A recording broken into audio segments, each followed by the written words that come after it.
The year 1917 witnessed a cataclysmic transformation in Russia. The Russian Revolution, marked by social, political, and economic upheaval, had profound ramifications on the country's military forces. This article delves into the factors that led to the death of the Russian army in 1917, ultimately culminating in its collapse. Revolutionary unrest and discontent. The Russian Empire was beset by discontent among both soldiers and civilians. Disastrous military losses, food shortages, and widespread suffering contributed to the mounting revolutionary sentiment. February Revolution, shattering the chain of command. The February Revolution of 1917 dealt a severe blow to the existing order. Mass demonstrations and mutinies in Petrograd resulted in the abdication of Tsar Nicholas, dismantling the traditional chain of command.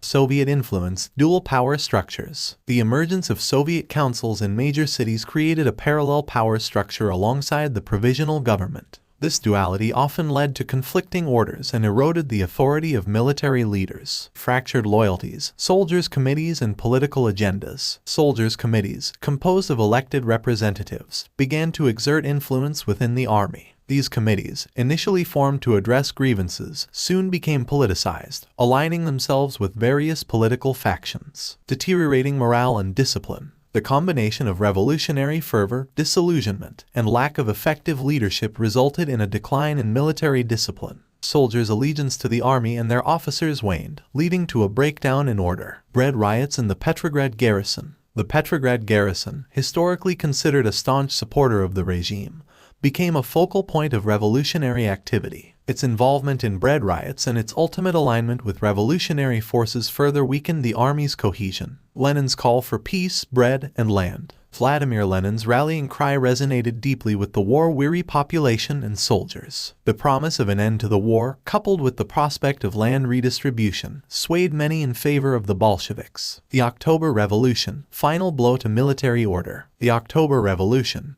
orchestrated by the Bolsheviks, solidified their control over key institutions, including the military. The establishment of the Red Guard, composed of revolutionary workers and soldiers, further undermined the authority of the Russian army. Brest-Litovsk Treaty, the formal end of the war for Russia. The Brest-Litovsk Treaty of March 1918, which effectively ended Russia's participation in World War I, formalized the disintegration of the Russian army. The treaty ceded significant territories to the Central Powers. The death of the Russian army in 1917 was a culmination of internal strife, revolutionary fervor, and political transformation. The erosion of discipline, fractured loyalties, and the emergence of dual power structures ultimately rendered the once mighty Russian army a mere shadow of its former self. The events of 1917 marked a turning point in Russian history. It had profound implications for the trajectory of the Russian Revolution and the subsequent course of World War I.